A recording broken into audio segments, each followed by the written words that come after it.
The following podcast is run by a couple of former wheel turners and one pit guy. It's meant for entertainment, not so much information, but sometimes there's some good information. The opinions expressed are just, these are the morons on the show. Not necessarily right, not necessarily wrong, not the views of any of the sponsors or anything like that. So, these guys, they're going to be talking, they might swear here and there, so if that offends you, either grow up or get a little permission from mom and dad.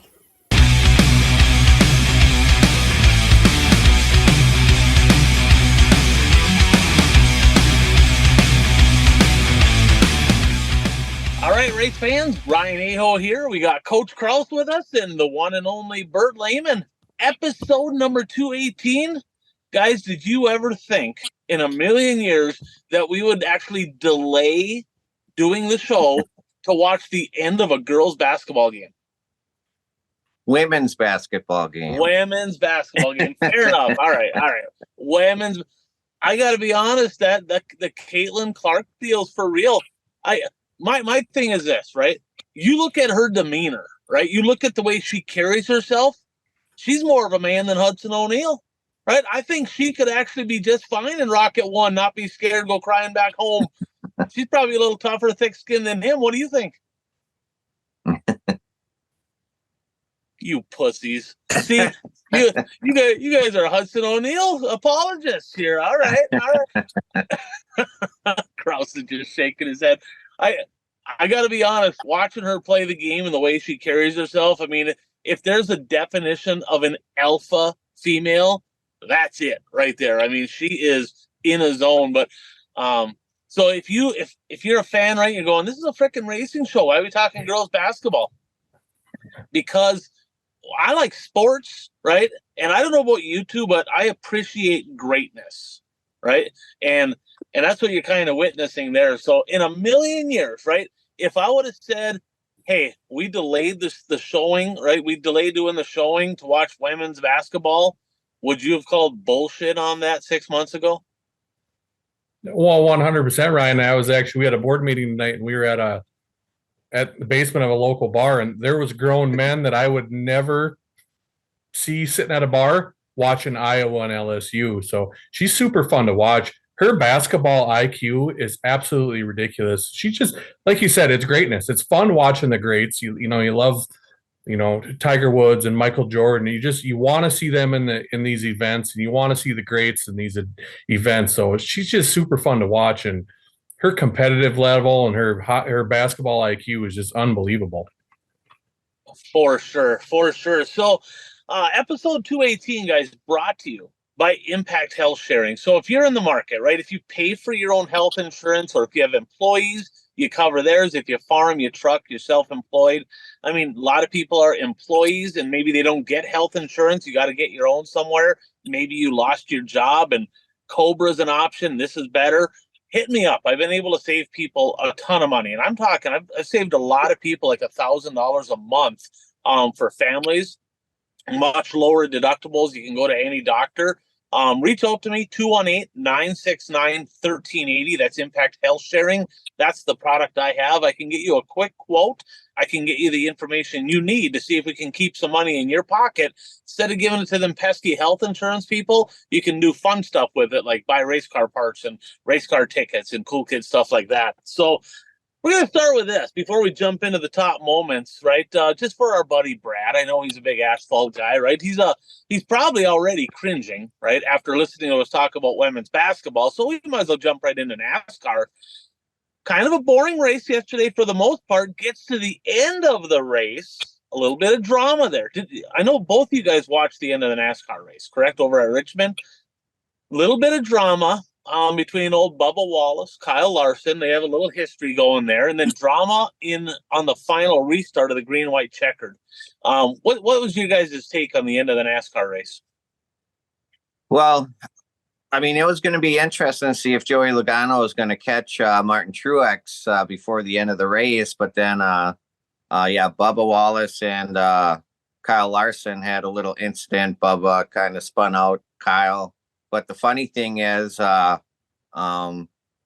Bubba Wallace's pit crew had a bad stop, so he wound up deep in the field on the restart, and Kyle Larson actually wound up finishing way ahead of Bubba Wallace. So, but yeah, then Martin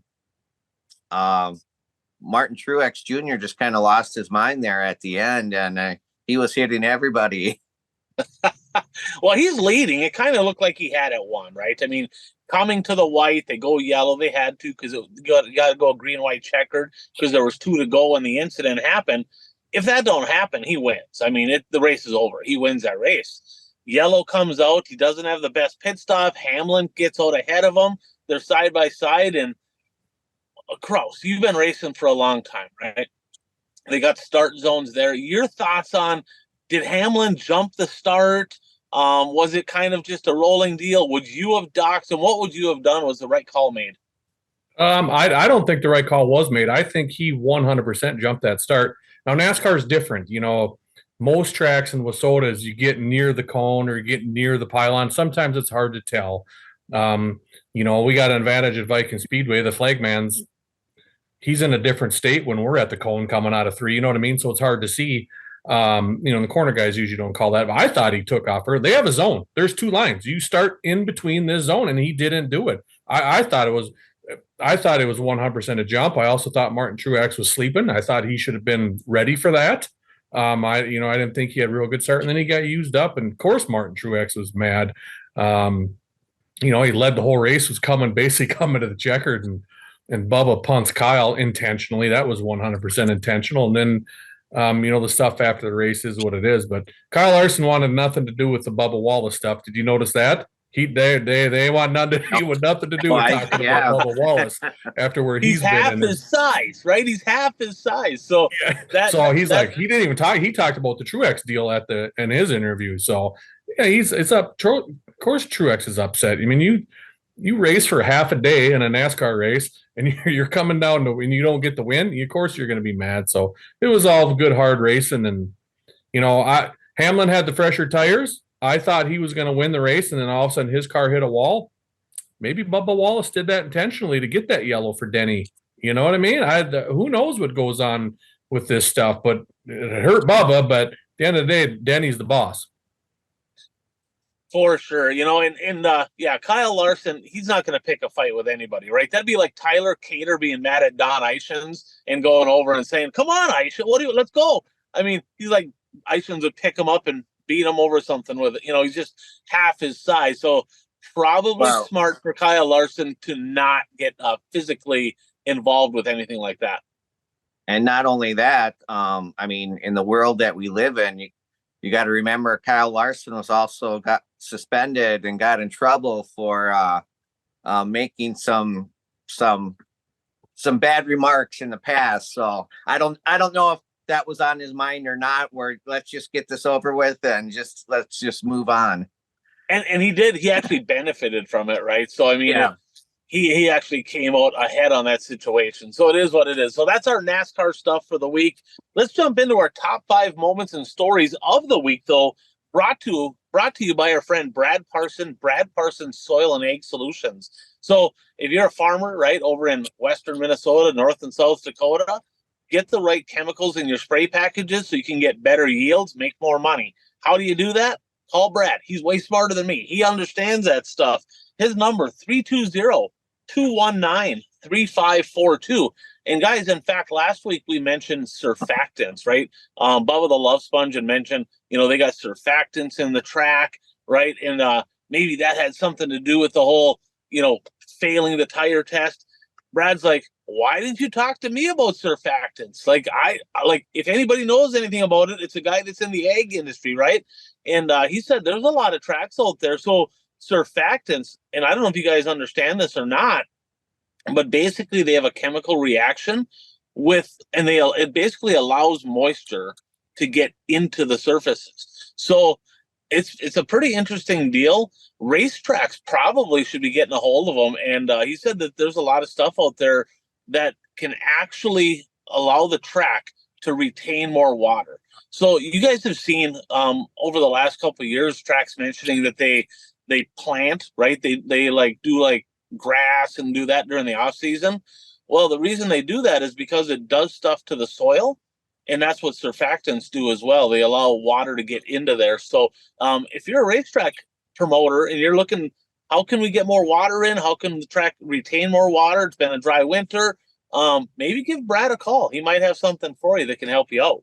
So let's jump into it. Number 5, and this probably could be number 1, but we're going to put it at number 5. And probably the biggest story that we did the show last week, and literally the next day, some news broke. And that news that broke was the World Racing Group made the decision to lift the suspensions from Bobby Pierce, Devin Moran, and Kyle Bronson. Now, I know Pierce's fine, the actual dollar amount that he had to pay went up, right? They had to pay back they had to pay back all their winnings from that night. They had to pay back the Gator championship money. I don't know if they had to give back the trophy. I'm not sure. But they come down and they said, hey, after having a kind of an audit here and having some people, we kind of made a decision, no longer suspended. Your guys' thoughts on this deal? Bert, I'll start with you. Well, I mean, when we discussed this, I think we all agreed that, the suspension was probably too much, and that ultimately the fans lose with, this suspension because, Bobby Pierce, your most marketable racer, isn't going to be racing. All that said, though, World of Outlaws made such a big deal about how, we have to be tough with these penalties, because if you're not tough with the penalties, their drivers are still going to just keep on doing it. And by taking the suspension away in the future, I think all drivers are going to expect that, I'll just appeal it and they're going to drop the suspension. They did for Bobby Pierce, so they have to do it for me too, because precedent has been set. And I'm not saying it was the right decision, the wrong decision, but to me, it makes it look like World of Outlaws changed their mind because they needed their most marketable driver to be racing on their circuit for the summer, because Bobby Pierce was not going to follow the tour if that suspension was upheld. So to me, it just looks bad. But I guess, and the thing that caught me was they said they dropped the suspension based on conversations with team owners and the drivers. So they didn't change it on any scientific data or anything like that. Because what are the drivers or team owners going to say? Just, well, we didn't do it. It was changed based on conversations and not science. And they supposedly use science to start this whole controversy to begin with. Yeah, they didn't come out and say they're legal. They're not overturning the call, right? They're still disqualified for that race. So there's no science involved with that. Kraus, I got to ask you this. If it's Brent Larson, Todd Cooney, right, Dennis Erb Jr., do they overturn that suspension, or is it a done deal? They're suspended. It is what it is. They don't change nothing if it was those guys. This is 100% a Bobby Pierce deal. He's your returning champ. He's your guy. They 100% don't change nothing if it was anybody else other than Bobby Pierce. There's no doubt about that. So some super interesting stories out there. I know what's his face from Viper Motorsports made a big post. Brian Carter was on, or not Brian Carter, Rick Schwally was on Hunt the Front. I know, did you watch that interview a little bit? Yeah. Some super, super interesting takes. And I'm going to change my tune. I'm with a Viper guy here. You either throw the book at these guys for tire doping and make it, what did he say, like 50 grand and a year suspension, or else you open it up and you don't do nothing. I think you got two options here, because the tire doping's an issue. It's a big issue everywhere across the country. And some of these sanctioning bodies, we got to start realizing, what are we going to do? Are we going to throw the book at you, or slap you in the fingers like those three got? That's all it was. I mean, it's not even a suspension. You know what I mean? Those guys don't care about any of that stuff. Bobby Pierce gets the race and still win a championship. He lost some points. Whoop-de-doo.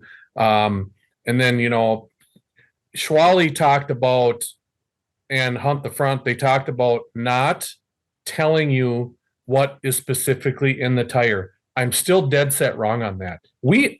How are we supposed to, as drivers? What happens if it's something we're doing that we don't know? You know what I mean?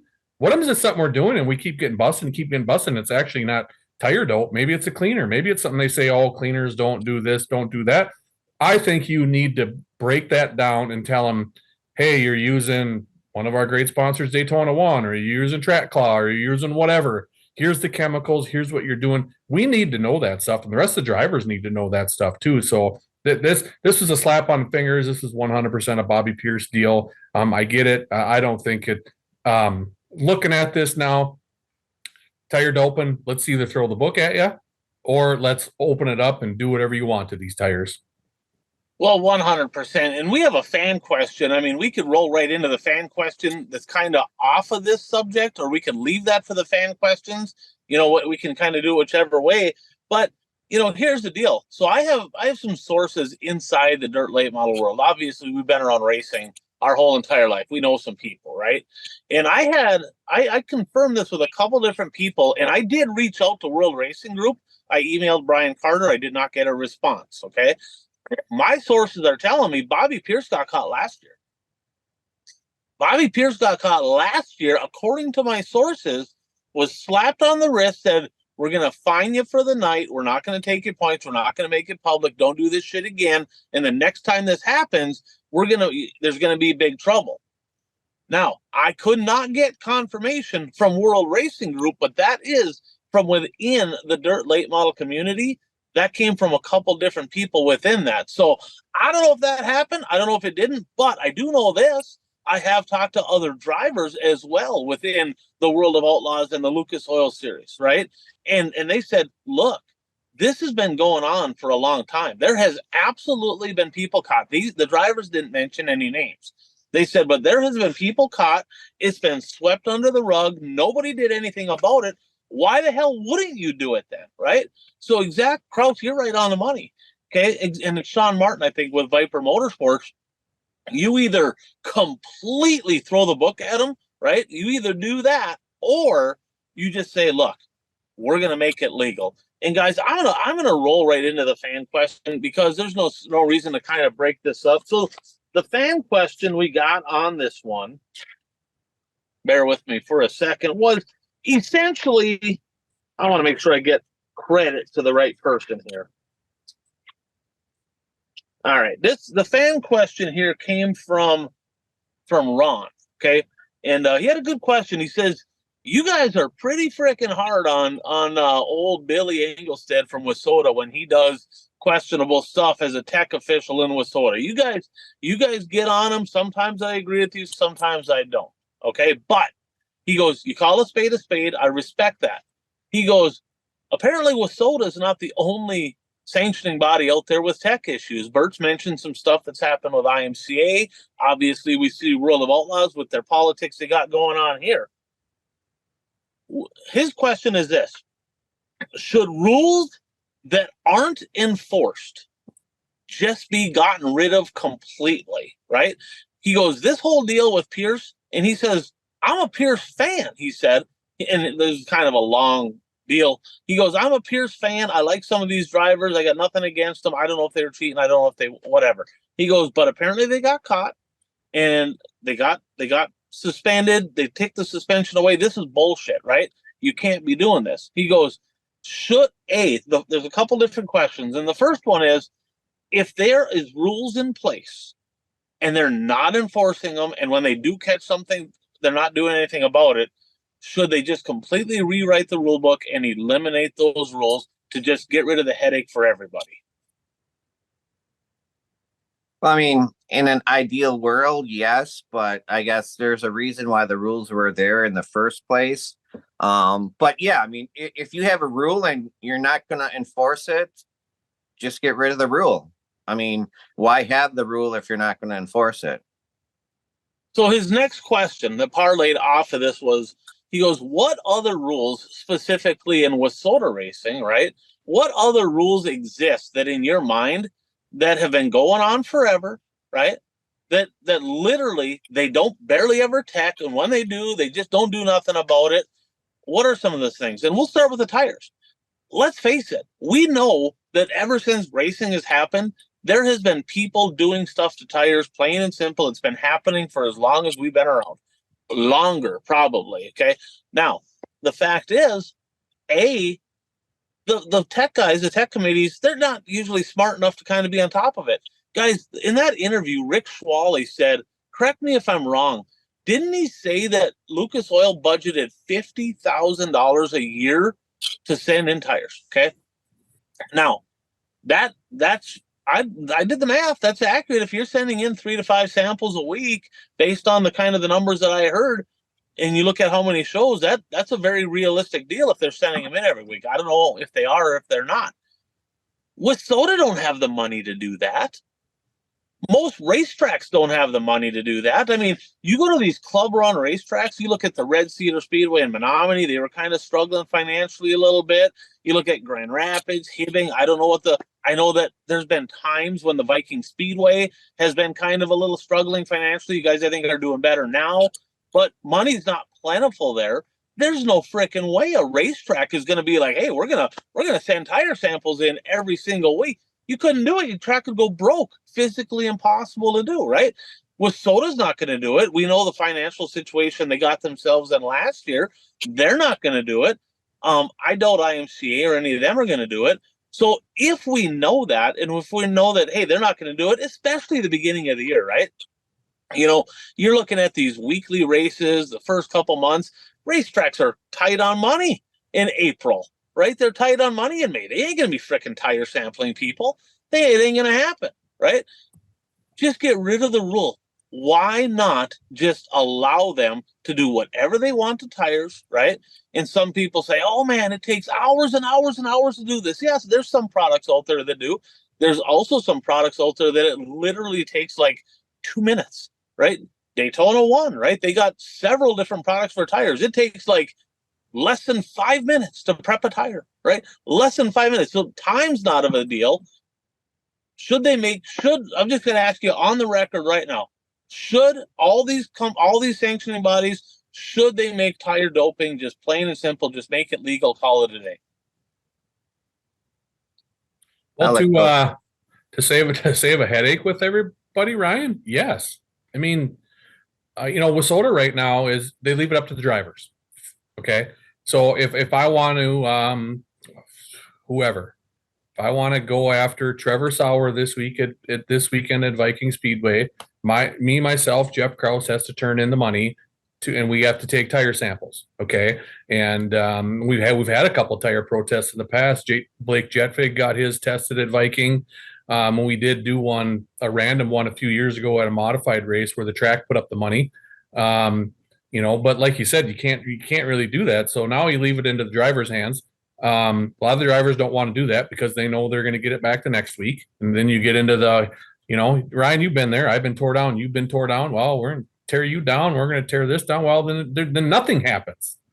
You know what I mean? So yeah, I think that it has to be done by the sanctioning, but they won't. Now you're going to make drivers mad. Now they're not going to race at this track. We're not going to, they're tire testing at Viking. I'm not going to race there. They're tire testing at I-94. I'm not going to race there. I mean, there's just too many situations. So, I think we're to that point, Ryan. Just let her buck. Who cares? The only guys that are going to complain are the top guys that are winning all the time. Now the rest of the guys can maybe keep up with them for once. Those are the only guys that are complaining. So, might save people some money, might get people involved. I don't think it's going to hurt the sport. The way tires are looking at next year, we're going to be spending an arm and a leg on tires when this Hoosier contract's up. So something needs to be done. There's no doubt about it. Yeah, you're spot on. And you're exactly right in the fact that from what I've seen, based on the things that I've seen on social media, right? The people that I've seen that are anti-tire doping, right? Those are the ones that have big sponsors and big bankrolls, and they got brand new tires on every time they're at the racetrack. Of course they don't want it because they have a distinct advantage over every other fucking driver at the racetrack. So you people can go piss up a rope. All right, plain and simple. Because guess what? You're going to keep racing anyway. Quit your freaking crying. It's going to happen. You don't want an even playing field? Guess what? Too bad. The cream's going to rise to the top. Guess what? You're the best drivers probably too. I'm not going to mention any names. You know who you are. But whether they allow it or don't allow it, you're still going to win. It is what it is. You're in most cases, the ones that I'm talking about, you're better than the guys that you're racing against. So quit worrying about it. I talked to Buck from Daytona 1, and he said they have literally let, I mean, you look at the technological advancement of our sport, right? Look at it. I mean, late models, super late models, wide bore engines, $60,000. Guys, I know for a fact that there are B-mod guys out there spending between $15,000 and $20,000 on a B-mod motor. You got to be out of your freaking mind. Are you shitting me? How is that a thing, right? There's super stock, $50,000 super stock, shocks, $1,500 a corner, give or take, on a late model. And they're worried about what they're putting on their tires? Are you shitting me? Exactly like you said, Kraus. Next year in Wissota, the tire prices are going up. It is what it is. Contract's going to be done. UMP tires across the board, a couple $100 a pop for a UMP tire. And people are worried about, oh man, you can't be siping tires. You can't be grooving and siping. You can't be doping. Shut up. Shut up. I mean, what are we talking about here? We need to have some common sense. And a lot of times, and it's not just Wissota, it's across the board. So Ron, that's spot on. Couple other quick ones here is this. Traction control. Should it be allowed? Should it not be allowed? I think it should be allowed because they've never attacked anybody. Guys, I don't know if you know this or not, but there's a prominent late model guy that won a lot of Wissota late models that the picture of his car was literally on the cover of the Davis Technologies catalog several years back. Davis Technologies sells traction control. I mean, this dude wasn't even trying to hide it, okay? I'm not going to say who it is, but if you know, you know, right? So they ain't going to catch it. They ain't doing anything. Traction control actually is super cheap if you're not trying to hide it. So you want the best way to kind of put a kink in the armor of the people that are cheating using traction control? Make it legal. Everybody else will buy it for cheaper. And the people that just spent $7-8 to get traction control are going to be butthurt because they didn't need to spend $7-8, right? You ain't teching it, and there ain't nobody out there smart enough to find it anyway. Never happened. The other thing is cylinder heads. Kraus, have you ever heard people say, oh man, that guy's probably got ported heads? I think they're doing illegal work to their heads. You never heard that before, have you? Yeah, right. I wish. All the time, right? And it's like once a decade, they catch somebody with ported heads. There's been a couple guys, but I can tell you right now, there's been a lot of people out there with ported heads. Again, another one of them stupid rules. With Soto Modifieds, for example, they're coming in. They got these aluminum Brodex heads they're putting on the spec engines. Guys, it don't cost jack shit at the end of the day to port them cylinder heads. Now, if you're porting them and you're trying to hide it, costs a lot of money, right? But if you're just porting the heads, what do you have into it? $1,000, $1,500? Well, you got a $20,000 engine, an extra $1,000 to get porting done. Who gives a shit? Less headache for the racetrack, and you don't have to wonder if the guy next to you is cheating or not. UMP figured that out a long time ago. Like, you can port your head, do whatever you want to it. Don't care. You need a 23 in Wissota. You could be 23-degree valve angle. Here's the head you need. Do whatever you want. We don't give a shit. Makes life easier for the racetracks. Makes life easier for everybody. Who cares? So, Ron, that was a good question. Any other takes on that? Simply just get rid of rules if they're not going to tech them, and if they're not going to enforce it anyway, just get rid of rules and let's let common sense take over. Any closing thoughts on that? Well, this isn't a closing thought on the rules, but I just wanted to add also that because we talked about this on the show, we were wondering if World of Outlaws was going to be pocketing the place money.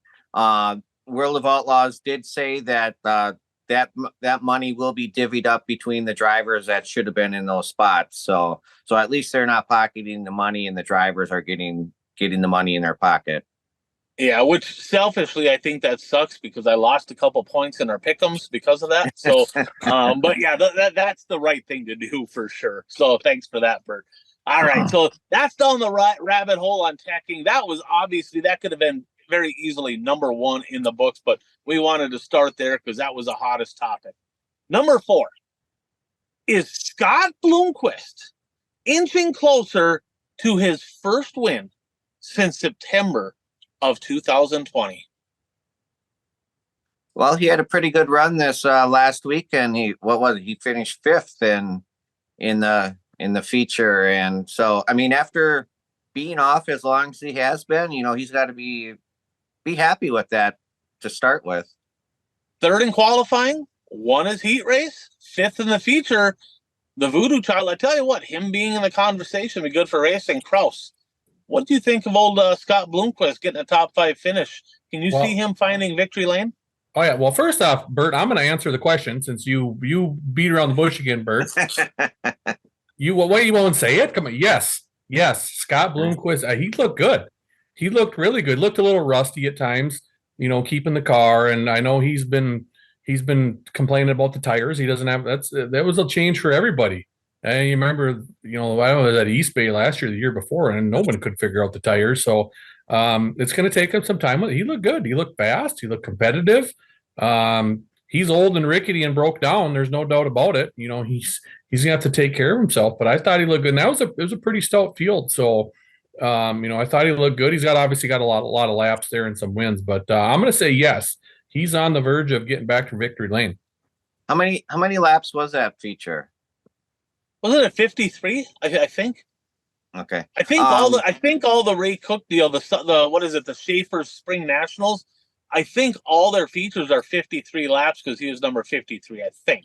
Because I belong on Facebook, I belong to a Scott Bloomquist like fan page, and somebody had posted on there. I mean, like I said, take this for what it's worth.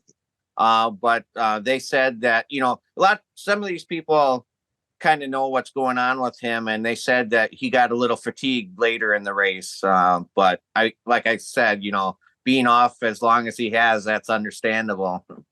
Well, he's old, right? He's old, he's rickety, and quite honestly, he hasn't taken real good care of himself. Let's just be honest. So, congratulations, Scott Bloomquist. Good to see him running well. Love to see it continue on in the 2024 season.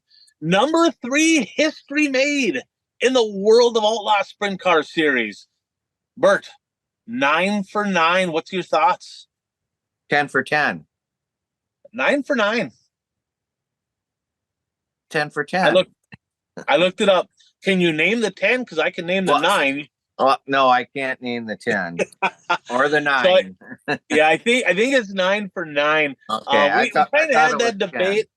10. So here's what Either way, right?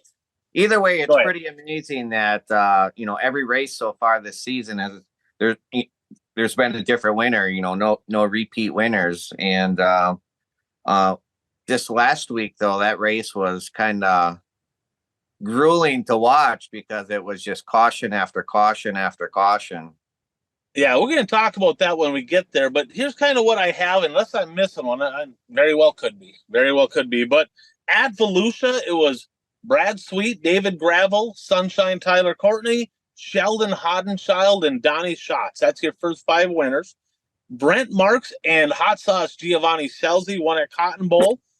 Carson Macedo at Kennedale, and Rico Abreu this past weekend at 81 Speedway. I think it was 9 for 9. If I'm missing one in there, maybe somebody can put in the comments below that, Ryan Aho, you're a dumbass. We already know that, but it is what it is. But history made, a lot of parity. Kraus, how good is that, right? We talked about kind of missing some of the drivers, right? You're not getting Brad Sweet. Rico wasn't at a few of them. Kyle Larson not there, so a little of the star power numbers were down. But overall, for the sport, how good is this parity for the World of Outlaws? Yeah, I think it's awesome. I think we would always talk about parity. I think USMTS has had a lot of parity. There's been a lot of parity, I think, throughout the whole course of even in the late models. Those guys, Thornton, the Pierces, and the Davenports, and the Overtons, they haven't had those big years that they've had a few years back. So I think you're just expanding the fan base. I think fans get sick of the same old kind of deal. So I think you'd rather have one guy winning it all or parity. You know what I mean? I think that's the way to go, because then you get a villain. You know, hey guy, everybody's going after this guy, but it's fun to watch, and you're starting to see some different names up front, guys running. Like I said, splitting these series, I'm 100% against it. But now all of a sudden we're starting to see the Bill Roses and the Bill Baylogs and the other people of the world starting to win some races and do better. So it's just fun to watch. It's good as a fan just to see a bunch of different drivers winning. Absolutely. Number 2, since we talked about Scott Bloomquist, one of the old guys running well, there's another old guy kind of looking pretty darn good this past weekend. Coach Kraus, did you get a chance to watch that race at Batesville? No, I did not. I forgot about it. The only thing I saw on Batesville was that, did you guys see that picture on Facebook with that semi that tipped over, getting to the track, and they had everybody delayed, the fans and the drivers. There's a bunch of people delayed going to Batesville, and they were rerouting everybody. Then I realized I didn't even get a chance to watch it. But like you said, it's always good to see Kenny Schrader's he's just a racer, man. He's getting a little bit ornery, a little bit old and senile in his age. I know he was in the SRX deal, but he gets a little ornery, which he has the right to.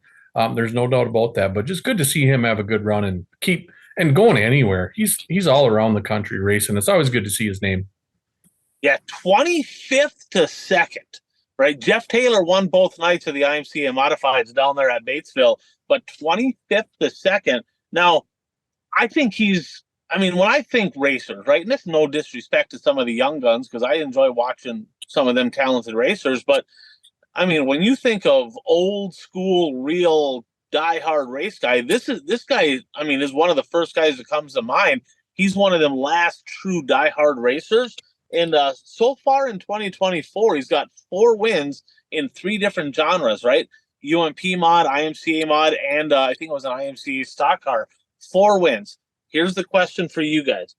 So over the last 10 years, he's had 3 years, 17, 19, and 23, where he has 9 wins on the year. He hasn't hit double digits in any of the last 10 years. Can Ken Schrader hit double-digit wins in 2024? I'll say no. I'm going to say yes. At least Bert answered the question. But at least I'm going to say yes. He's already. Yeah, come on now, Bert. Have some faith in old Kenny Schrader. I love Kenny Schrader on the NASCAR scene. I love watching him race. He's raced at Viking Speedway. He's raced at I-94. He's been all over the place. So just a good guy. Always talks to you. So I'm going to say yes. It doesn't mean I don't. It doesn't mean I don't like him. I just don't think he'll hit double digits. If you're a Kenny Schrader fan, you can reach Bert at BERTLEHMAN on Facebook. Just go ahead, send him all the hate mail. So Bert's saying he cannot hit double digits. Coach Kraus saying he can. I'm going to side with Coach Kraus. Double-digit wins this year for Ken Schrader. And our top story of the week, brought to you by our friends over at Fastlane Motorsports and Powder Coating up in Ashland, Wisconsin, home of the Galloper chassis. They service a lot of different racetracks. They're the parts vendor up there. They're a big sponsor of the #1 series in all of Wissota Racing, the Northland Superstock Series, custom fabricating, powder coating, sandblasting. They do it all up there. Great group of guys. Get a hold of Chris and the crew up at Fastlane Motorsports and Powder Coating. So, last lap heroics on special tires. What happened this past weekend at I-75? Well, Dale McDowell led every lap except for one when Brandon Overton overtook him on the last lap to take the victory. And I'm not sure what their tire rule is, but they apparently allow American racers, because Overton made a point to mention that in his victory lane speech that he was racing on American racers, and that it's good for the sport to have more than one option. So, Kraus, is he paying for his tires, or American Racer giving him them tires as a spokesman? What do you think? He didn't pay a dime for those tires. There's no way he paid anything for those tires. And super interesting. He was running a different line and a different groove at the end of that race where no one could get around the track. So be interested to see what happens there, as I don't pretty sure the big series are under contract with Hoosier. I would assume so. Like I said, I would assume they are. So kind of interesting deal to have, especially Brandon Overton. It ain't just no stiff. It's got American racers on there. So it's going to be interesting to see where this goes. That's for sure. Yeah, so this is Ray Cook's series. That's Southern Nationals, Schaefer's Spring Nationals and Southern Nationals. They kind of got two different series, two different times of the year. And I haven't looked it up. I'm going to have to take a peek here this week and kind of look at the tire roll. But pretty much it looked like most everybody else was on Hoosiers. He's on American Racers. Was it the tires that won him the race, or was it the fact that Dale McDowell was old and Bert hates old people and he just got tired at the end of the race? Was it that, or was it just Overton finding a different line? Well, how much of a difference do you think that the tires made, or do you think he just found something at the end? Well, first of all, I needed McDowell to win because he was part of my bold predictions, and I picked him to win both races. But anyway, well, it was funny because Overton, when he was talking about the American racers, he said that he could race on a higher lane because the tires would stick. So, I don't know if he's just kind of jabbing the bear, but poking the bear. But I mean, when McDowell was interviewed after the race, and I've heard when I've interviewed drivers, they say this a lot, when you're running in the lead, you don't know what lane, you have to stay in the lane that you think is good. But when you're in second place, you can search around and search for the fast way around the track. And, McDowell acknowledged that that's what Overton was able to do. Yeah, and Kraus was right. He was running a different line. He was really arcing it in there and getting some huge runs off the corner. Good race, but it's going to be interesting to see how the season progresses if he sticks with those American racers, if more drivers jump onto the American racers. That's something we'll keep an eye on. And I know with Soda, right? One of the things that, and I think Denny was heavily involved with this, one of the things they did here over the offseason is they at least got quotes from American Racer to see if maybe that could be an option for 2025 and beyond.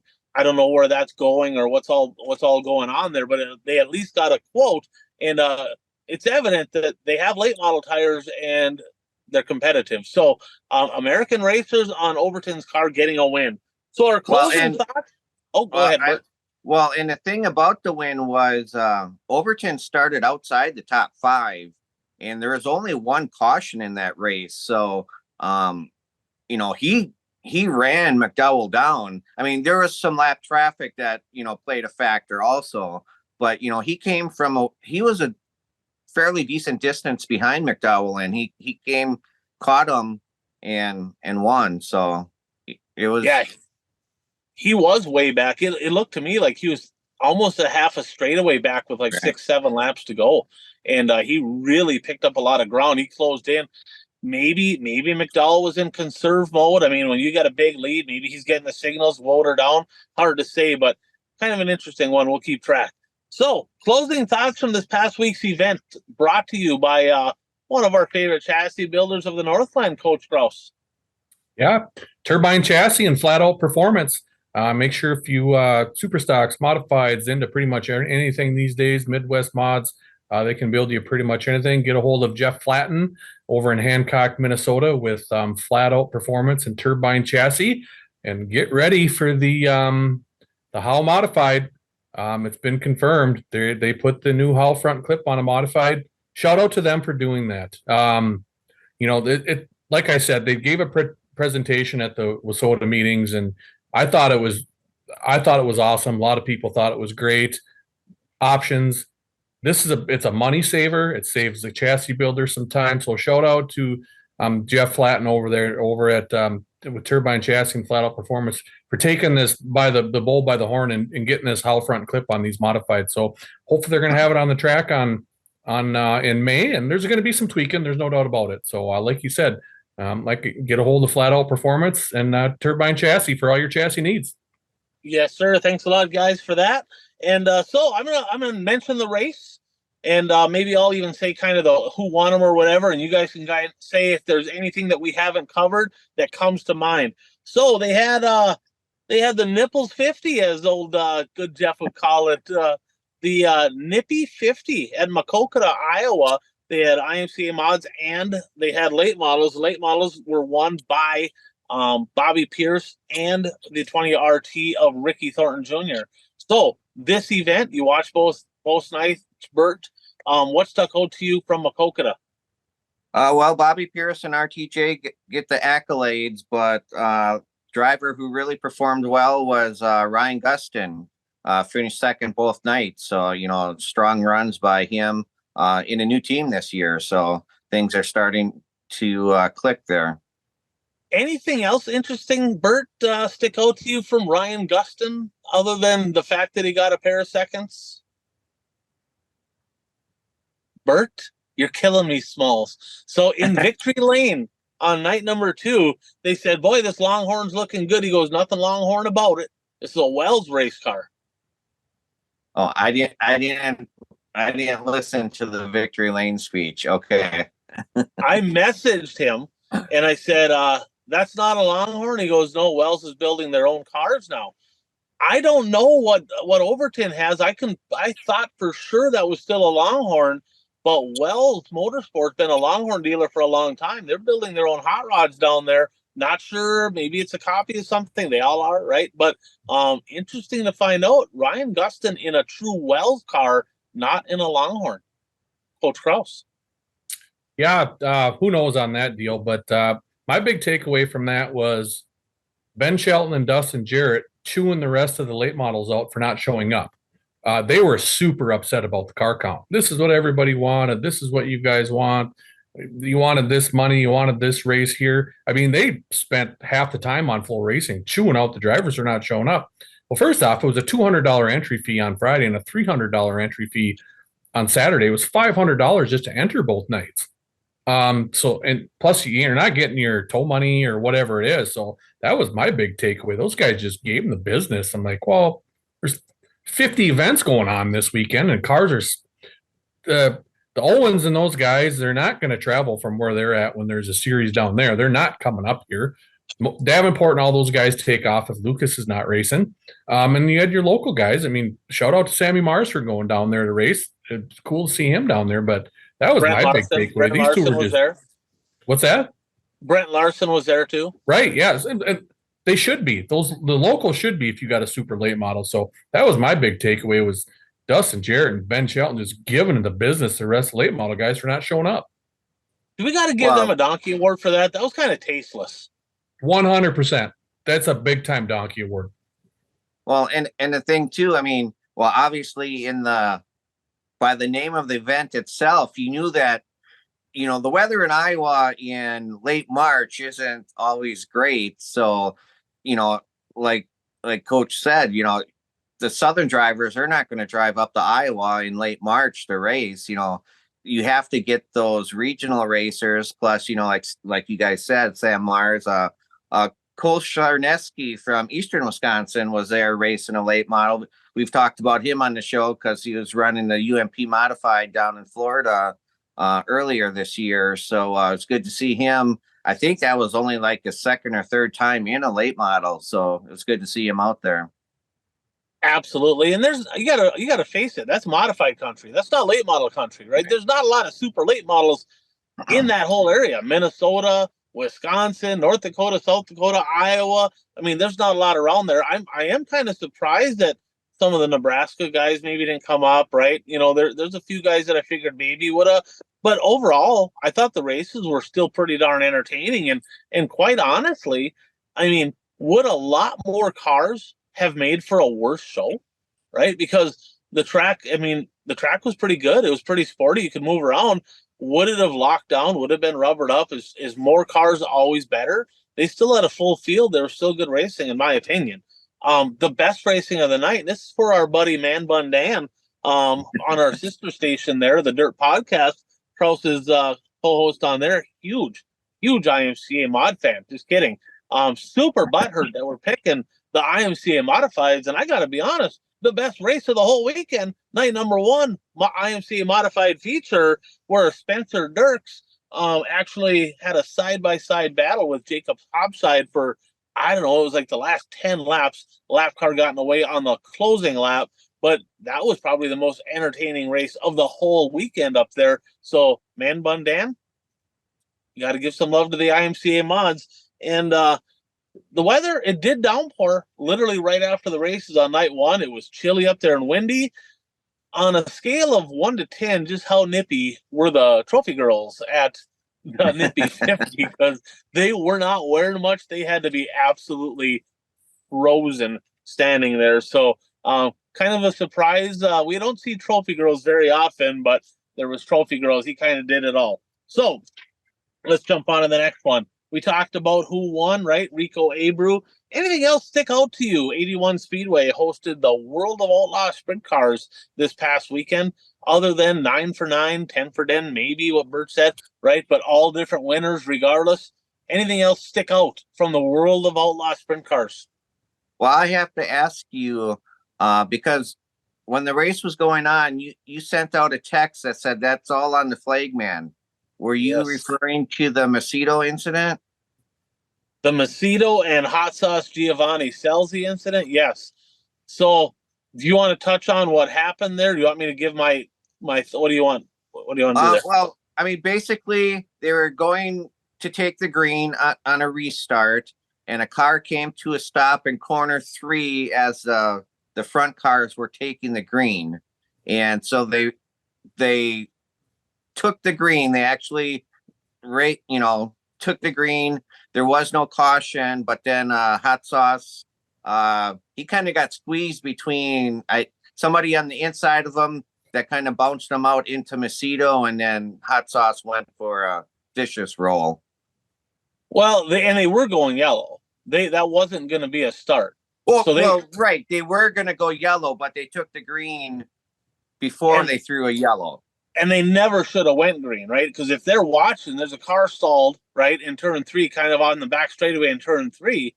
That never should have even happened. There never should have been a green flag if there was communication there. And I get it. Sometimes that happens, but I'm like, how unfortunate, right? Because Giovanni Scelzi was tied for the point lead with David Gravel going into that race, and he ends up getting rolled over on a start that wasn't going to happen on a restart anyway. Was not able to get back out there because at that time there was no time in the hot pit, no guaranteed time in the hot pit. So really unfortunate situation. And so racetracks, I get it, communication is tough once in a while, but if there's a car stalled on the track, you need to holler quicker up there. Car stalled, don't go green, because if that wouldn't have gone green, he'd be in the conversation. He would have been up in the top 5, probably would still be maybe in contention for the point lead, but kind of ruined his night, so to speak. Just to play devil's advocate, the drivers are amped up to go green, and they're coming out of 4 expecting to go green. But if you just throw a yellow quick without going green, could that cause more chaos than what happened? They not with headsets. Back in the day, if they did that and they threw the yellow, that would stack everybody up. But if they're over the headsets, right, and the person on the person that's talking, right, the race director, that person could have been relaying, "We got a car stalled, not going green, not going green, not going." They could have been hollering over the headset, and everybody would have been tamed and not went. So yeah, you're probably right that if they would have went, and didn't say nothing and just threw the yellow and everybody stacked up, that would have been worse. But with the headsets, I think they could have relayed that message over. I wasn't thinking about the receivers. Kraus, anything else stick out to you from the World of Outlaws? Yeah, the open red rule strikes again. They need to start keeping stats on this. I want to see plus minus after an open red, because whatever Donnie Schatz did to his car, was it Hodenchild? And there was someone else that all of a sudden it was like, here we go. So whatever these guys are doing during their cars during the open reds, and they have tire bleeders on them cars anyway. So setting air pressure, or if they're sneaking in, you can't change tires. I'm sure they're sneaking in a shock adjustment, and like I said, it's super hard. They try to get an official per car. You're talking 25, 26 officials. That's not going to happen.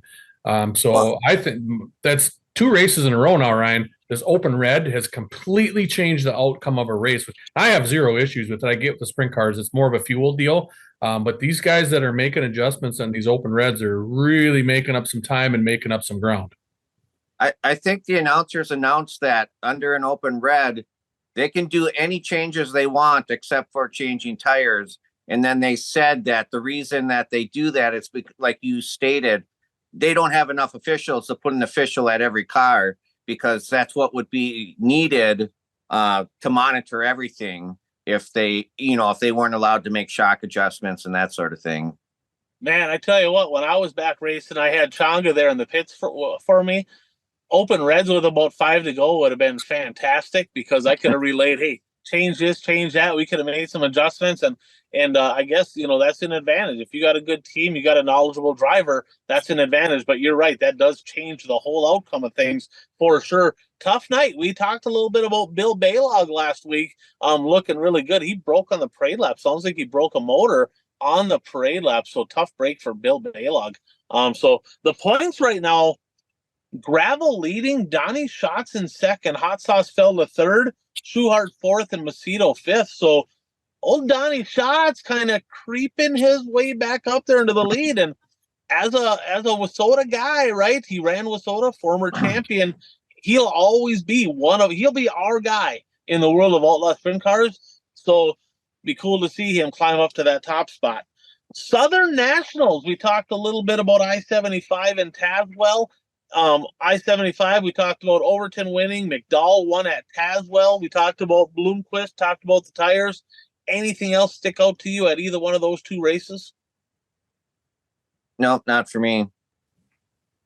I will say this. Technical, right? Technical races. Neither one took rubber, but slippery, technical. I will take a little tractioned up character type racetrack 100 out of 100 times, not bonsai rough, really, really rough, but boy, slippery racetracks down there. And that's where Dale McDowell, tell you what, that's where he shines. It don't get much better than him on that slippery stuff.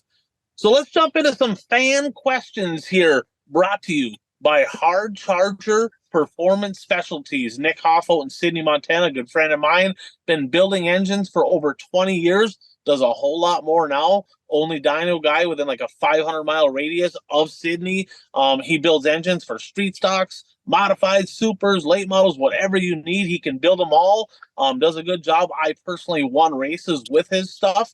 Also, if you're a Wissota guy out in that area and you run one of the GM crate motors and you need to get your crate repaired, remember, you got to bring them to a certified engine repairer, and he's the guy out there in the western part of the country for Wissota crate engines to get repaired. But I tell you what, winning combination, winning guy. Get a hold of Nick at Hard Charger Performance Specialties at 406-478-4437. So Bert, we had one come in the email. I missed it completely, but you got it. Why don't you go ahead? We had a question come out. Wissota, in regards to Wissota, what was that one? It starts out, surprise, surprise. Wissota licenses went up again. Did I miss the notice about this? Last year was to pay for the social media position. And then he says, boy, did we get our money's worth out of that. And now this year, everybody is chipping in money for administrative fees or something like that. All I know is my license is $20 more than it was 2 years ago. Maybe the new administrative fee should pay for the auditor to find out where the hell all this money is going and how Wissota is so far in debt. Wow. Spot on. I mean, gotta quit nickeling, and they made I don't know who was responsible, right, for it, but they made a lot of poor decisions in 2023 financially that set the organization way behind the 8 ball. And I know that was one of the ways that they were looking for a quick resurgence to try to kind of build that money back up. But man, it just feels like it's always nickel and diamond. More money from the racer, tires going up, more money from the racer. Coach Kraus, you see both sides of it. Promoter side, driver side. Your thoughts on them a couple years in a row raising the cost of licensing fees, good or bad? It's bad. We got, like you said, we got to stop nickel and diming these drivers to death. Okay.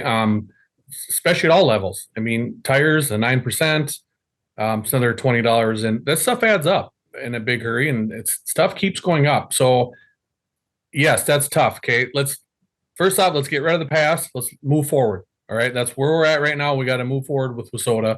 And they've been doing some good things. Maybe this extra money they're raising is maybe they're going to help offset some of these costs and get the license fees back down and the tires fees back down. We're waiting to hear what they're going to do with that money that they raised.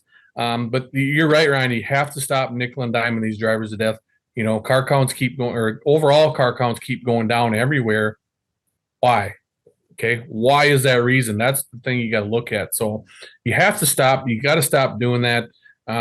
Is $10 here, $10 there, $20 there. Well, 9% here. Well, I mean, by the end of it, I mean, cripes, it's going to add up, and you're only catering to the top guys that have the money. Well, that's not the case. We need full fields and strong fields throughout. So, and like I said, we're moving forward here. Hopefully they got a plan, and hopefully they're going to help us drivers out here in the future. Spot on. So I got one here from Tim, and actually go ahead, Bert. I should have started off with this.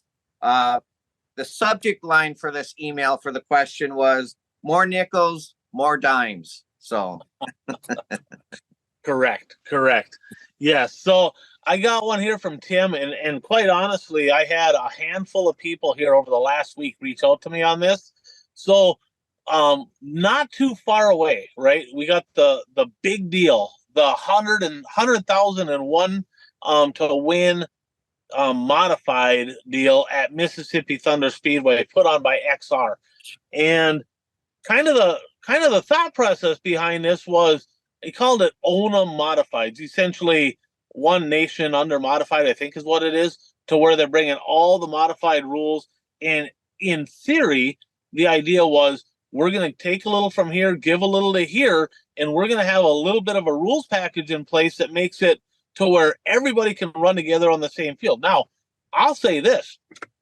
The concept behind that's phenomenal, right? Because I'm like, there should only be one modified rule, period. Well, I don't give a shit which one it is, right? We can argue that all day long. But if modifieds, I want one modified rule throughout the whole country. That would be amazing, right? If I could have a racing wish, that would be one of them. But all the drivers that got registered got a text message here this past week or within the last few weeks from XR saying that due to some extensive testing we did, which I haven't heard anything about that, so I'm going to call bullshit, they decided they're not going to do anything to the rules. You just go ahead and run your sanction. So whatever your rules package is, you just go ahead and you run that.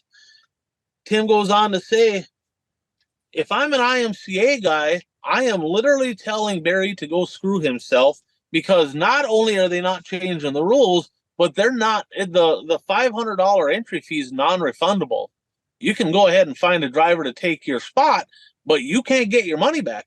If you're an IMCA guy, why the hell would you even remotely think about hauling your car to Mississippi Thunder to get 87th in the Q main? Why? Why? This is ridiculous. What are your guys' thoughts? Well, I agree. That is ridiculous. I mean, you can't collect an entry fee promising that, the rules are going to be equal, try to equalize them so everybody can be competitive. And then 2 months before the event say, nope, you have to run your sanction. Because, yeah, I mean, if IMCA drivers have to run their IMCA tires, I mean, they have absolutely no chance. And, I don't know all the other differences between the mod divisions, but I know the tires are a big disadvantage competitive wise. Bert, their engines, their crate motors compared to like a UMP mod, they're over 200 horse short, right? Okay, yeah. So in the text message it says, well, some guys will be a little better early, some guys will be a little bit better late. The IMCA guys are great. Hey, you're great at the end of the night. You're fantastic. Sorry you didn't make the show, because you got to be good early to even get in the show. You could run an open motor in an IMCA modified, though. They do allow open motors in modifieds, but your tires are never, you're at a complete disadvantage tire wise just to start with. Then you have the motor and all the other stuff. Right. Kraus. Tires are tires, Bert. I don't. It's all hearsay. You know what I mean? Yeah. The IMCA guys say, "Oh, the WISSOTA tire is better." We say that we don't know. None of us have ever been on a USRA tire. We don't know. You know what I mean? I have. Yeah. Well, yeah. Yours are probably all doped up and cheated up, so it doesn't matter anyway. So, but here's my deal with this, Brian. They had to do this, okay, because it was going to be a teching nightmare. Merging this, merging that, this tire here, this tire here. You know what I mean? Here's the deal. You're going to come in. I'm a WISSOTA guy. I'm following the WISSOTA rules. I'm a USAR guy. I'm following their rules. I'm an IMCA guy. I'm following their rules. And I'm an UMP guy. I'm following their rules. It's black and white. Here's your WISSOTA tech guy. I would assume they're going to have somebody down there that knows, have the 4. I would assume there's only about 4 sanctions. Is that it? So, hey, if you're an IMCA guy, you don't want to compete, there's a waiting list. You'll find somebody to replace you if you don't want to go race. I think this was the right choice. You're way too big of a mess, especially now if somebody wins and he's got a UMP motor and a USRA car on WISSOTA tires. I mean, come on, you know what I mean? That could happen. So I think this was the right call. Are you screwing some drivers over? Well, I don't know. It's put a real motor in your car if you want to run a modified, right? So, I mean, you can look at this multiple ways, but this, from a teching standpoint, this was 100% the right thing to do. Should they have said so from the get-go, though? Yeah, they 100% should have said so. If they're going to say, well, we're going to work on some rules and do this and do that, and then you come out and say, no, they should have said that from the get-go. Here's your sanctioning. Come run with it. Well, and I mean, the conspiracy theorist in me would say that they needed to get all these drivers to sign up to pay the purse. So, okay, let's get these drivers signed up and, we're going to revert back. It's just not the right way to do it. It just looks wrong. It feels wrong. And the reason I bring up the tire thing is, and I've talked about this on the show in the past, Shawano Speedway this was in the 90s. So, I mean, tires changed since then, but they had a show where they allowed WISSOTA modifieds to come race against IMCA modifieds, and you had to run the rules that you race. So if you were a WISSOTA car, you had to race WISSOTA rules. And Jerry Weigel won that race. I think the highest IMCA car was Eddie Munster, who finished 3rd. And when I talked to Eddie Munster, he said that he had enough motor to win, but he was at a disadvantage tire wise. That was a big disadvantage for him in that race. Regardless of the fact, still going to be a great show. It's a who's who of modified racers. So Tim, I mean, I get it. The IMCA guys definitely had an advantage. There's gonna be some guys. I think it's even said that some spots have opened up. So more than likely they'll still be able to fill in those spots. I'm gonna guess for that kind of money. But I can understand your frustration on this there, Tim, and we'll still be tuning in because, man, I see Bobby Pierce going to be in the MB. Kraus, you kind of knew that was coming. Bloomquist is going to be there. I mean, you name it. Everybody's there except for Tyler Peterson. TPO. Spots are opening up there, guy. Get yourself one. We want to see WISSOTA's champ at Mississippi Thunder. Get your happy ass over there. All right.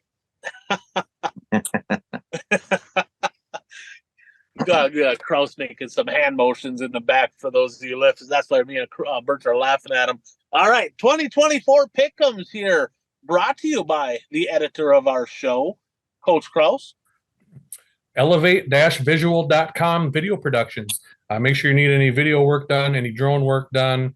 If you're a real estate agent, you need some drone work done. He just posted some new videos and some pictures he took of land up in the Alexandria here. And it's absolutely awesome just to see So like I said, you need any video production done, get a hold of Brandon at elevate-visual.com. He's also on Facebook. Thanks a lot, Brandon. So our weekly winners this past weekend from our pick'ems, we had Coach Kraus a good week, +7, leading the way. And Bert +6, Brad +5. Whole bunch of us were at +4, and not so good Jeff at +2. I'm not sure what he's doing. He's kind of dropping the ball there. So I would say the bonehead pick of the week would be this guy right here. I picked McDowell night 1. I picked Marlar night 2. I looked at his website and everything, and it didn't say that he was going. I figured, well, he's from Tennessee. I'm going to roll the dice here, and maybe he'll show up, and he did not show up, and it cost me. I should have just stuck with McDowell because that was my original thought. So I get the bonehead pick of the week. Our picks this week, guys. So we're picking 3 nights of USMTS modified action at Humboldt, King of America, and we got 3 nights there. Coach Kraus, who are you picking at Humboldt? 3 days, correct? Is that what we're doing? Yes, sir. I'm going 3 different guys. I went a little out on the edge here. I'm going Mullins Thursday, Sanders Friday. We're going repeat winner. Mr. Dan Ebert's taking her home again on Saturday. Last year's winner. He's been pretty good to start the season as well. Bert Lehman, who are you taking at Humboldt? I am taking Jake Tim Thursday, Jake Tim Friday, and Rodney Sanders Saturday.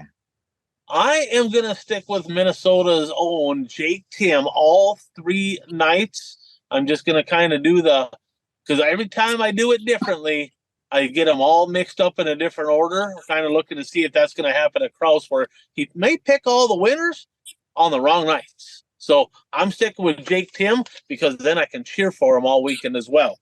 All right, World of Outlaw Sprint Cars, Friday night, US 36 Raceway, Saturday night at Arrowhead. Coach Kraus, who do you have this weekend for the World of Outlaws? Taking David Gravel both nights.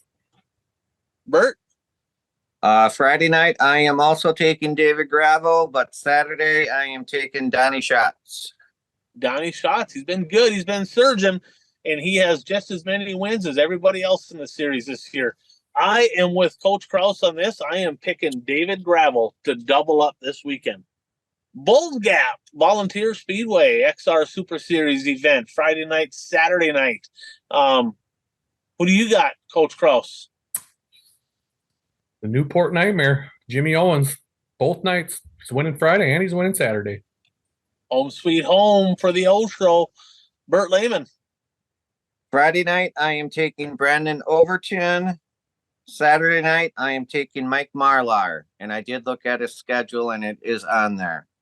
It is on there. So I'm going to go with the Mac Daddy, Dale McDowell. He was on the podium there last year. He runs really good there, smooth and slippery. All 3 of the guys we mentioned have strong runs at Bulls Gap. So our standings after we got the Volusia DQs in there, I'm the loser on that one. I got docked a couple points, and a few of you gained a couple. So Curtis, our reigning champ, at 71. Brad at 66. Changa at 59, Coach at 56, 71A at 54. We should be tied, Coach, but we are not. Thanks a lot, Devin Moran, for being a cheater. All right. Bert at 53. We got Dan at 52, Kent at 48, Good Jeff at 42, Man Bun Dan at 41, and Mike at 34. Can Mike catch Man Bun Dan? Is it going to happen, Kraus? Is he coming for him? Talking bromance and Man Bun Dan? I think he is. Dan's rattled right now with his pick, so he's like I said, he's just rattled. This Man Bun thing's got him all out of control. Billiam called him out. It's just tough sled for him right now. I was gonna throw a little curveball at him in the picks this week. We got the last lap here, a few little tidbits before we get into our bold predictions for the week. So IMCA has a week-long series this weekend, and just to piss off Dan, I tried to get Jeff to do IMCA Sport Mods and IMCA Mods for 5 nights of the Frostbuster, and he he sallied up. He didn't want to do it. So Man Bun Dan, good old Jeff had your back on that one. He's not doing it. So 5 nights of IMCA mod racing this week. Cedar Lake Speedway set to open this coming Saturday night. Ogilvy, of course, they were going to open. They canceled. Mother Nature put a little snow on the ground. Did you guys happen to see who won the late model feature down at Smoky Mountain Speedway? Well, I know some drivers who won features, but I don't know what track they were at. Little blast to the past here, Bert. Skip Arp. Oh no, I didn't see that. Yeah, Skip Arp got a win. Ultimate Motorsports Speedway down in Elkin, North Carolina. They had the Doug Walls Memorial. Dalton Wilson getting that one, a hometown win for him. But they actually brought in, they had a non-qualifiers race as well, which I think is kind of a cool deal. When you have a pretty good field of cars, throw a non-qualifiers race out after to give them a chance to make a little extra money. Did you guys happen to see who won the non-qualifier race at Ultimate Motorsports Park? I did not. Gunnar Frank making the trip down there. So cool to see him. Bummer he wasn't in the feature, but cool to see him able to get a little extra money down there nonetheless. Any last tidbits that you guys have before we jump into the final segment, the 3 bold predictions? Yeah, I mean, Beaver Dam Raceway is supposed to be opening up this weekend in eastern Wisconsin, and Shawano Speedway is going to be having a car show on Saturday and a practice after the car show, weather permitting. Sounds good. Thank you for that. So 3 bold predictions brought to you by our friends at Dirt Track Supply over in Watertown, South Dakota, home of the Aero Chassis. Ron and Trevor Anderson, great ambassadors to the sport, a lot of success on and off the track. They service a lot of racetracks in western Minnesota, South Dakota. I mean, they do Aberdeen, they do Casino. They've been doing it for a long time. If you need fab work done, you need parts, you need anything, that is your go-to, especially in that neck of the woods. That's Dirt Track Supply in Watertown, South Dakota. So our accountability session for this last weekend, Bert, you had a couple come off the board here. You said the old Mac Daddy, Dale McDowell, would double up. I got to be honest, that might be the bad beat of the week because he led all but like the last half a straightaway because he led getting into 3 and old Big Sexy stole the point from you. Bowen Larson would have 2 podiums and Thornton would have 1 podium. That did not happen. Good Jeff had a couple come off the board as well here. So I don't have Coach Krause's down. Coach Krause, I think you had a couple come off the board as well. But I don't have them down here. I don't know why I didn't write them down. I might have to take a look here. I might have to pause for a second. So yeah, one was about tracks rubbering up. I remember that. Yeah. So yeah, I can't look at it because I'm on the phone. So I know that one did come off the board. You have it right there? Okay, what do you got there? Why don't you go ahead and say what come off the board there for you? Well, I had Shots was going to be the point leader after the weekend. I'm getting hosed by these rainouts. These rainouts are screwing me.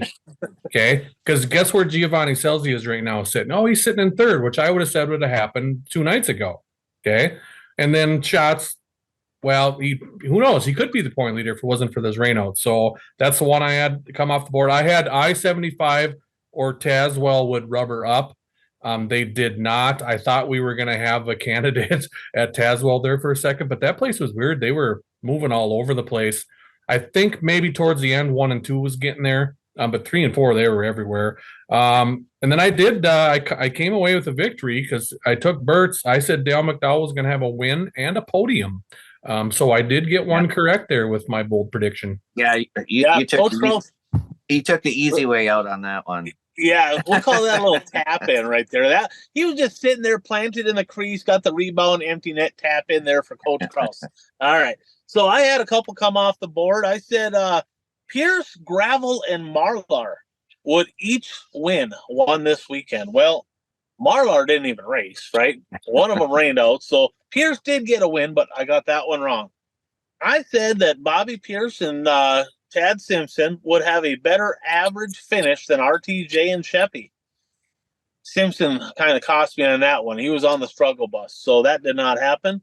And I said Bone Larson and Denning would each win a feature, Travis Denning, and they would podium both nights. Well, that was also wrong. So 3 off the board and 3 incorrect for the 71A. Good Jeff here said Bobby Pierce would not be on the podium this weekend. Yeah, that was wrong. That was wrong. He said Donnie Schatz would take the point lead this weekend. Close. He's in second. That rainout might have hurt him. And he said that McDowell would win. Oh, that must be yours. I don't know why I have that down. That is yours.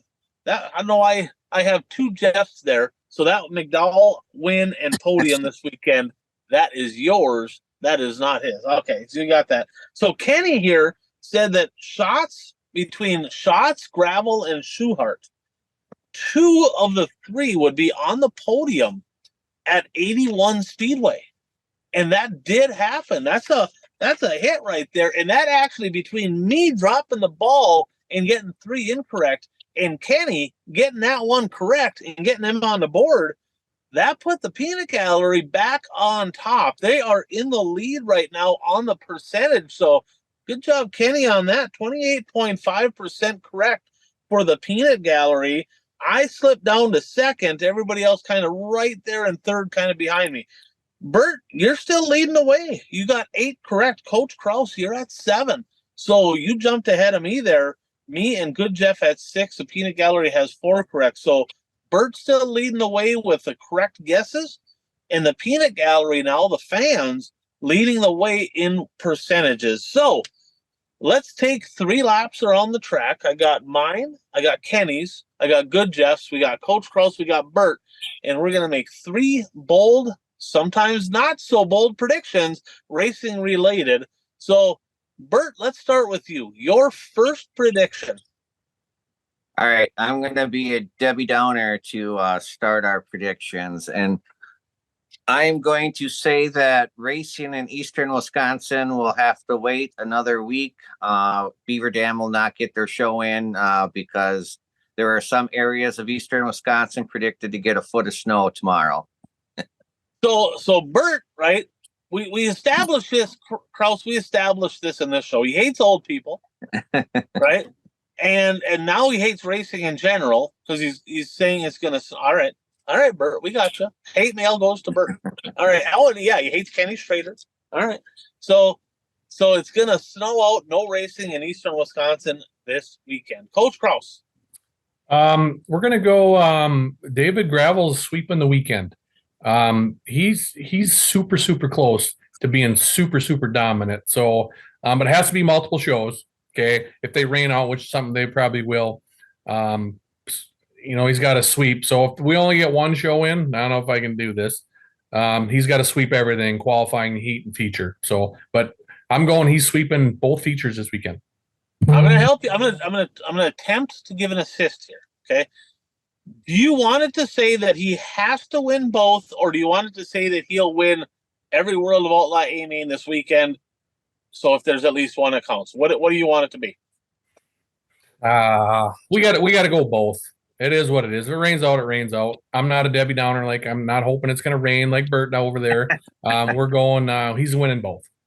All right. He's not winning hot laps. He's not winning heats or whatever. You won hot laps all the time and you keep credit for it. So he's winning A features. Hot lap king right here. All right. So Good Jeff, his first one, at least one day at Bulls Gap will cancel this weekend due to rain. So at most they'll get 1 show in. Kenny, 2024 will have a first-time winner in the World of Outlaws. Now, he doesn't say sprints. Both of his other picks here are sprint car related, so I'm going to say that it's the sprint cars. So 2024 will have a first-time non-recognizable name. I mean, we might because we're a little bit more tuned in, but somebody that's not a big name is going to be a first-time winner in the World of Outlaws in 2024. And that kind of fits in with 9 different winners in 9 nights. So that's a pretty good prediction right there. I am going to go Minnesota drivers, Dan Ebert and Jake Tim will be 1-2 in USMTS points after this weekend. They're going to be 1-2 in points after Humboldt, King of America. All right, Bert, your second one. All right, USMTS. I am going to say Jake Tim will have a hat trick of podium finishes this weekend. I like it. I like it. That would probably make one. That'd Got the make hockey half term my in battle. there. I got the hockey term in there. You did. Coach Krause got to love that. That would definitely make my life easier for him being one of the top 2 in points for sure. All right, Coach Krause. Yeah, well, I'm going to go late models. Jimmy Owens. Jimmy Owens is going to have a win and a podium this weekend. So I think that's pretty bold because I don't think he's won much this year and hasn't been on the podium much. So I'm going to stick with my McDowell work for me. So I'm going to go Jimmy Owens with a win and a podium. There you go. All right, good, Jeff. Of the 9 podium spots available for the USMTS, you got 3 nights, so that's 9 spots. The same chassis manufacturer will get a podium all 3 nights. So essentially, if one driver's on the podium all 3 nights, that would work. But at the very least, there's going to be a chassis, at least one chassis that's on the podium each of the 3 nights. Kind of an interesting one there. All right, Kenny's got his second one, the Wildcat Showdown this weekend. That one is at US 36 Raceway, World of Outlaw Sprint Car Action. Sheldon Hodenschild is going to park it in Victory Lane. Old Buggy Bobby going to park it in Victory Lane at US 36. My second prediction, going to be a little bit of a parlay. Dale McDowell, Mike Marlar, and Jimmy Owens will each finish in the top 5 both nights at Bulls Gap. And I'll do what Kraus said. If one of the nights rain out, throw the deal out, doesn't count. So they got to get both nights in for this to actually work.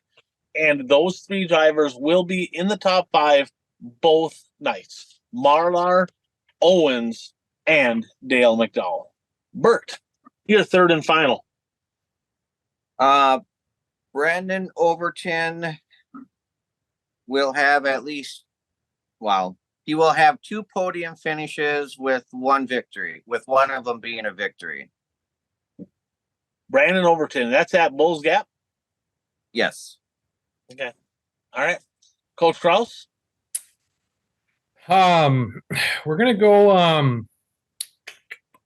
got to throw in a little twist to this one. Dan Ebert is going to win the finale on Saturday from 10th or worse starting position. So he's going to start 10th or worse, but Dan Ebert's going to win. So, Bert, take notes. That's pretty bold.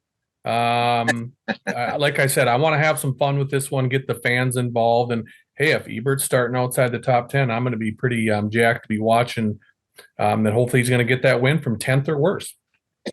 He's going to win from 9th. It's going to be great. Probably, no, he probably will. All right. We got good Jeffs here. We got non-World of Outlaw regular drivers will have exactly 2 podiums and 1 win this weekend in the World of Outlaw events. All right. Kenny's third and final prediction. The Jason Johnson Classic at the Arrowhead Speedway. The win, this is a little parlay here. The winner is going to be Hot Sauce Giovanni Scelzi. David Gravel and Donnie Schatz will round out the podium. Doesn't matter which way. So Hot Sauce going to win. Gravel and Schatz will get 2nd and 3rd. Doesn't matter which way, but that will be your top 3. That's pretty bold. All right. I'm going to take my third and final prediction. Do a little parlay here as well. Bobby Pierce is going to double up at Tri-City. Looks like he's going to run the Lucas Oil NLRA race at Tri-City. Bobby Pierce is going to double up. Jake Tim will win at least 1 feature. Dan Ebert will win at least 1 feature. And David Gravel will win at least 1 feature. So we're going with a 4-way parlay. This ain't no freaking hot laps. This ain't no time trials. Right? This ain't no tap in like Kraus gets right in the crease there on an empty net. None of that. This is a 4-way parlay for the win right here. Pierce doubling up, and those other 3 drivers are all going to see victory lane as well. So there you have it. Episode 218 in the books. That is a wrap. Thank you to all of our great sponsors. Support them whichever way you can. Fans, as always, punch the buttons below. Give us comments. Shoot us messages. If you have fan feedback, questions, anything that you want us to talk about on the show, let us know. If you see anything exciting that we can't see it all. If there's exciting stuff that happens, continue to send us information as it comes in. If you'd like to be in the bold predictions and like to give us some predictions each week, you can get a hold of any one of us 3. Email us, shoot us a message on Facebook. We can get your bold predictions out there. Thanks for supporting the show. And as always, I'm Ryan. We got Coach Kraus. We got the one and only Bert Lehman. Thanks for tuning in to the One to Go Show.